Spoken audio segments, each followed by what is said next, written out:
আপোনাৰ সন্তানক ITI পঢ়াম বুলি ভাবিছে নেকি? তেতিয়াহ'লে চিন্তাৰ আৰু কোনো কাৰণ নাই।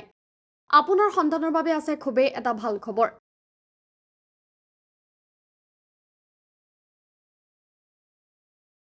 বঙাইগাঁও জিলাৰ অভয়পুৰীৰ দেওহাটী দ্বিতীয় খণ্ডত দীৰ্ঘদিনৰ অন্তত আৰম্ভ হ'ল ঔদ্যোগিক প্ৰশিক্ষণ প্ৰতিষ্ঠান চমুকৈ ITI। আৰম্ভ হ'ল কাৰিকৰী প্ৰশিক্ষণ পাঠ্যক্ৰম।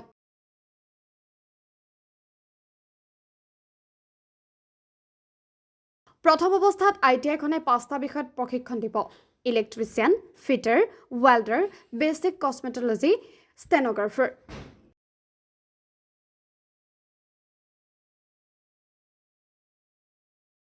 ITI কৰ্তৃপক্ষই জানিবলৈ দিয়া মতে ছাত্ৰ-ছাত্ৰীৰ বাবে আছে বিশেষ সুবিধা, যেনে ছাত্ৰ-ছাত্ৰী থকাৰ বাবে আৱাস, ছাত্ৰবৃত্তি, লাইব্ৰেৰী, খেল-ধেমালিৰ বাবে খেলপথাৰ আৰু আছে ফ্ৰী ৱাইফাইৰ ব্যৱস্থা। অসম চৰকাৰৰ দ্বাৰা স্বীকৃতিপ্ৰাপ্ত সুন্দৰ আন্তঃগাঁথনিৰ এই প্ৰতিষ্ঠানত 2024-25 বৰ্ষৰ বাবে নামভৰ্তি চলি আছে।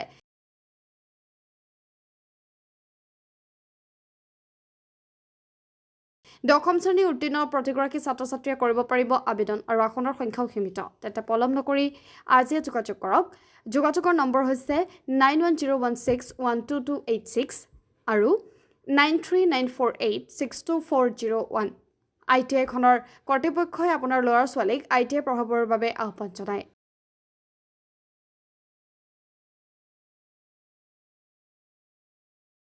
আমাৰ কলেজখন আছে বঙাইগাঁও জিলাৰ অভয়াপুৰীৰ দেওহাটী পাৰ্ট 2ত স্থিত, নিয়াৰ APBN ছেকেণ্ড গেট। ইয়াতে আমাৰ ITIখন আছে। যিহেতু আপোনালোকৰ নতুন কলেজখন, গতিকে কি কোৰ্চৰ সুবিধা আছে আপোনালোকৰ ইয়াত? আমাৰ ইয়াতে 5টা ট্ৰেড আছে এভেইলেবল। আপোনাৰ ইলেক্ট্ৰিচিয়ান আছে, ফিটাৰ আছে 2 বছৰীয়া course, welder, basic cosmetology, stenographer আছে। টোটেল 5টা কোৰ্চ আছে আমাৰ ইয়াত। ফেচিলিটি কেনেকুৱা, সুবিধা কেনেকুৱা পাব ছাত্ৰ-ছাত্ৰীয়ে? ফেচিলিটিটো 1 নম্বৰ ফেচিলিটি হ'ল আমাৰ বাহিৰা ষ্টুডেণ্টো ইয়াতে পঢ়িব পাৰিব, কাৰণ ইয়াতে হোষ্টেল ফেচিলিটি আছে। আৰু হোষ্টেলটো 2024-25 বেচৰ কাৰণে আমাৰ হোষ্টেল একমডেশ্যনটো ফ্ৰী কৰি দিয়া হৈছে। আৰু ইয়াতে পঢ়িলে ষ্টুডেণ্টৰ এটা সুবিধা আছে, স্কলাৰশ্বিপ পাব তেওঁলোকে, খেল-ধেমালি কৰাৰ ফিল্ড আছে, ফ্ৰী ৱাইফাই আছে, আৰু বিভিন্ন ধৰণৰ সুবিধা আছে আমাৰ ইয়াত। মানে যিহেতু আপোনালোকৰ নতুন কলেজ, গতিকে ইয়াৰ পৰা কোনোবাই পাছ কৰি গ'লে কিবা প্লেচমেণ্টৰ সুবিধা আছে নেকি? হয়, আমাৰ ইয়াৰ পৰা পাছ কৰিলে আমি তেওঁলোকক প্লেচমেণ্টৰ ব্যৱস্থা কৰি দিম।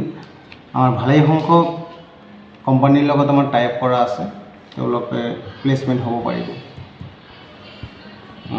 কোৱালিফিকেশ্যন কি লাগিব আপোনালোকৰ ইয়াতে এডমিশ্যন ল'লে?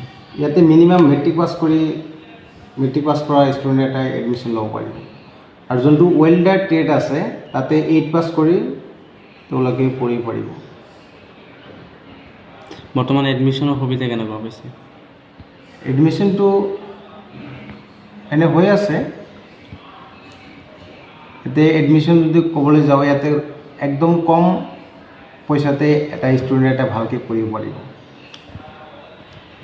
কি ক'ব ছাত্ৰ-ছাত্ৰীক যিসকলে মানে মনে মনে ভাবি আছে এডমিশ্যন ল'ম বুলি, সেইসকলক কি আহ্বান জনাব? আমি ষ্টুডেণ্টক এইটো জনাওঁ, আপোনালোকে যদি ITI পঢ়িব বিচাৰে তেন্তে আমাৰ লগত কণ্টেক্ট কৰক, কলেজত আহক, আৰু যিকোনো এটা ছেক্টৰলৈ জীৱনৰ বাটত আগবাঢ়ি যাওক, সেইটোৱে কামনা কৰোঁ। ঠিক আছে।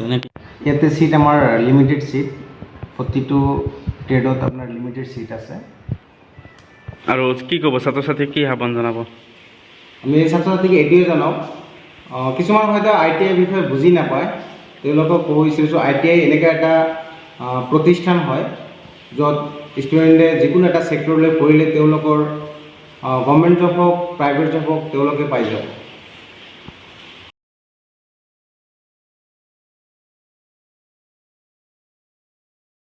মানিকপুৰৰ পৰা জাহাংগীৰ আলমৰ ৰিপৰ্ট, টাইমছ মিডিয়া 24।